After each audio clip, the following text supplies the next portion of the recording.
जय हिंद दोस्तों। आज की क्लास में हम पढ़ने वाले हैं कक्षा 10वीं का गणित, प्रश्नावली 3.7 और सवाल नंबर 4। और इससे पहले के सवाल हम हल कर दिए हैं। प्रश्नावली 3.7 में सवाल नंबर 4 से पहले जो भी सवाल है सभी सवाल को हल कर दिए हैं। आप लोग जाकर के देख सकते हैं। तो आज की क्लास में हम हल करने वाले हैं सवाल नंबर 4 को। तो आइए सवाल नंबर 4 में क्या लिखा हुआ है उसको हल करते हैं। तो सवाल नंबर 4 में लिखा हुआ यहाँ पे, एक कक्षा के विद्यार्थियों को पंक्तियों में खड़ा होना है। यदि पंक्ति में 3 विद्यार्थी अधिक होते तो एक पंक्ति कम होती। यदि पंक्ति में 3 विद्यार्थी कम होते तो 2 पंक्तियां अधिक बनती। कक्षा में विद्यार्थियों की संख्या ज्ञात कीजिए। क्या ज्ञात करना है? कक्षा में विद्यार्थियों की संख्या ज्ञात करना है। अब देखिए, पहले इसमें पंक्ति और विद्यार्थी दो चीज दिया हुआ है तो हम इसको मान लेंगे पहले। चलिए इसको हल करते हैं। अब देखिए, जैसे लिखेंगे यहाँ पे हल, पहले क्या करेंगे, पंक्ति को मान लेंगे। तो यहाँ पे लिखेंगे माना कि पंक्तियों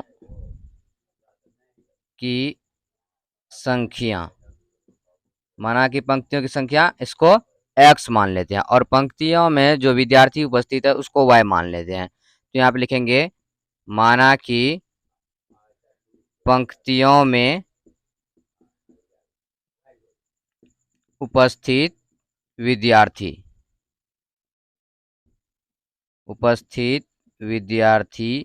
विद्यार्थियों की संख्या लिख देते हैं। विद्यार्थियों की संख्या, इसको मान लेते हैं y। और क्या निकालना है यहाँ पे? कक्षा में विद्यार्थियों की संख्या निकालना है। यहाँ पे लिखेंगे विद्यार्थियों की संख्या, ये निकालना है। अब देखिए, जैसे यहाँ पे ये 1 2 3 4 इस तरह से पंक्ति है। ये पंक्ति हो गया। इसमें मान लीजिए 1 2 3 इसमें विद्यार्थी है, इसमें भी 3 विद्यार्थी, और इस चारों में 3 विद्यार्थी है। तो जब हमें कहा जाएगा कि इसमें कितना विद्यार्थी है तो कैसे निकालेंगे? जैसे 3 इसमें है, 3 3 6 3 9 3 कितना हो जाएगा? 12। तो कैसे पता चला? क्योंकि 1 2 3 4 4 पंक्ति है और 3 3 विद्यार्थी सभी में है। तो 3 को गुना कर दिए, 4 तिया 12, यानी पंक्ति में और विद्यार्थी में दोनों को गुना कर दिए तो ये निकल गया। तो वही बात यहाँ पर भी है कि पंक्ति की संख्या x है और उसमें उपस्थित विद्यार्थी की y है। तो इन दोनों को गुना कर देंगे। तो यहाँ पे लिख देंगे x गुना y। अब देखिए, अब निकालना क्या है हमें? तो विद्यार्थी की संख्या निकालना है। तो विद्यार्थी की संख्या यहाँ पे लिखे हैं। तो देखिए, फिर यहाँ पे लिखेंगे निकालना है हमें। ये तो हम लिख दिए सवाल को जो यहाँ पे था। तो यहाँ पे हमें निकालना है विद्यार्थियों। यहाँ पे देखिए, विद्यार्थियों इस तरह से होगा, विद्यार्थियों विद्यार्थियों की संख्या, विद्यार्थियों की संख्या बराबर क्या है? x गुनी y। तो लिखेंगे x गुनी y। अब देखिए, जब यहाँ पे देखिए, जब x और y को गुना करेंगे तो x y।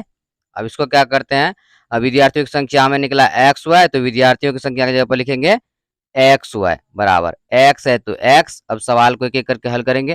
देखा क्या करा, एक कक्षा के विद्यार्थियों को पंक्तियों में खड़ा होना है। यदि पंक्ति में 3 विद्यार्थी अधिक होते हैं, यानी पंक्तियों में 3 विद्यार्थी क्या अधिक होते हैं, तो ये विद्यार्थी देखिए, यहाँ पे विद्यार्थी कितना माने y, तो y यहाँ पे है। तो y में कितना अधिक होते? 3 विद्यार्थी अधिक होते। तो लिखेंगे y में 3 विद्यार्थी अधिक होते तो एक पंक्ति कम हो जाती है। तो पंक्ति यहाँ पे हम x लिखे, x यहाँ पे लिख दिया है, तो एक कितना हो जाता है? कम हो जाता है। यहाँ पे लिखेंगे एक कम हो जाता है, मतलब माइनस में। अब देखिए, यहाँ तक इसको हल कर लेंगे, उसके बाद इससे आगे हल करेंगे। जैसे एक्स वाई, तो एक्स वाई बराबर एक्स को वाई से गुना करेंगे एक्स वाई, फिर प्लस एक्स को 3 से गुना करेंगे 3x, फिर माइनस प्लस माइनस, एक को वाई से गुना करेंगे वाई, माइनस प्लस माइनस, 3 को x से गुना करेंगे 3। अब देखिए एक्स वाई ये कैंसिल हो जाएगा। उसके बाद बच गया इधर 3x माइनस का y, माइनस का 3 बराबर 0। तो 3x माइनस वाई बराबर 0। माइनस में 3 से हटेगा, प्लस में 3। तो 3x माइनस वाई बराबर 0 में 3 जोड़ेंगे 3। ये क्या आ जाएगा? समीकरण 1। अब दूसरा देखते हैं। तो इसमें भी वही करना पड़ेगा, विद्यार्थी की संख्या निकालना पड़ेगा। तो यहाँ पे लिख देंगे विद्यार्थियों की संख्या, विद्यार्थियों की संख्या बराबर लिखे x और y। तो लिख देंगे x गुना y। तो विद्यार्थियों की संख्या कितना निकला था? x y। तो यहाँ पर भी लिखेंगे x y बराबर x गुना y। तो लिखेंगे x गुना y। अब देखिए यहाँ तक लिख लेते एक पंक्ति कम होती है। यदि पंक्ति में 3 विद्यार्थी के विद्यार्थी यहाँ पर ऐसे भी हो सकता है, कोई बात नहीं, इसको भी विद्यार्थी ही पढ़ेंगे, लेकिन शुद्ध जो होता है वो ये होता है सही अर्थ। यहाँ पर भी हम लिख दिए थे इसी साइड से, तो ये जो है इस साइड से होगा। देखिए इसको हम ठीक कर देते हैं, से विद्यार्थी है ये इस साइड से होगा, और यहाँ पर भी विद्यार्थी विद्यार्थियों होगा। अब देखिए सही है, सभी जगह सही है। उसके बाद यहाँ पर भी थोड़ा छूट गया था, विद्यार्थियों। अब देखिए एक्स वाई बराबर एक्स गुना वाई, तो यहाँ तक तो हम हल कर लेते, एक पंक्ति कम होती है। अब यहाँ देखिए यदि पंक्ति में 3 विद्यार्थी कम होते, यानी विद्यार्थी को वाई मानते, इसमें कितना 3 कम हो रहा है।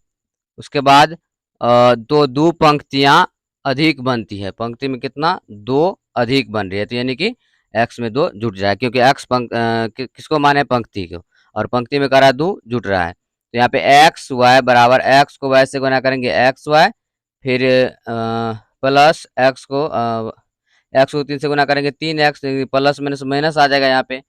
एक्स को 3 से गुना करेंगे 3x, फिर 2 को y से गुना करेंगे 2y, प्लस माइनस माइनस 3 दूनी 6, तो एक्स वाई कैंसिल, बचेगा माइनस का 3x प्लस 2y माइनस का 6 बराबर 0। माइनस का 3x प्लस 2y बराबर 0, माइनस में 6 ऐसा प्लस में 6, तो माइनस का 3x प्लस 2y बराबर 0 में 6 जोड़ेंगे 6। ये क्या आ जाएगा, समीकरण 2। अब समीकरण 1 और समीकरण 2 को हल कर देंगे, तो यहाँ पे हम लिखेंगे समीकरण 1 तथा 2 से। देखिए समीकरण 1 कितना है, 3x माइनस वाई बराबर 3, तो लिखेंगे 3x माइनस वाई बराबर 3। और समीकरण 2 कितना है, माइनस का 3x प्लस 2y बराबर का 6। ये समीकरण 1 है और ये समीकरण 2 है। अब देखिए प्लस में 3x माइनस में 3x, ये दोनों कैंसिल, उसके बाद माइनस में y और प्लस में 2y, कितना बच जाएगा 1y प्लस में बराबर 3 और 6, 6 3 9, तो y बराबर कितना निकला 9। और y का मान क्या करेगा, हम समीकरण 1 या फिर 2 में रख देंगे। तो हम यहाँ पे लिख लेते हैं, इसका मान यहाँ पे रख देते हैं।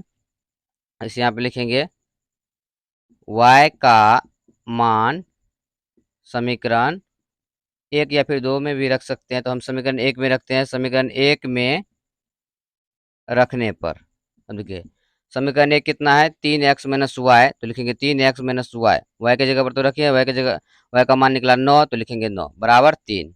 तो 3x बराबर 3, माइनस का 9 ऐसा रहेगा तो प्लस का 9। उसके बाद 3x बराबर 9 3 कितना हो जाता है 12, और x बराबर 12/3, तो 3 चौके 12, x बराबर 4, x बराबर 4 निकला और y बराबर 9। अब देखिए हमें क्या कर रहे थे, निकालने के लिए विद्यार्थियों की संख्या, तो x गुना y, तो x बराबर 4 निकला, x के जगह पर लिख देंगे 4 गुना y का मान 9 निकला, तो लिखेंगे 9, इन दोनों गुना कर देंगे 9 चौके 36, यही क्या आ जाएगा, आंसर आ जाएगा।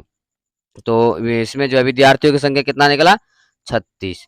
तो हम आज क्या किए, सवाल नंबर 4 को हल कर दिए हैं, प्रश्नावली 3.7 का सवाल नंबर 4 को हल कर दिए हैं। अब अगले दिन इससे अगले सवाल पढ़ेंगे। तो तब तक के लिए जय हिंद, वंदे मातरम।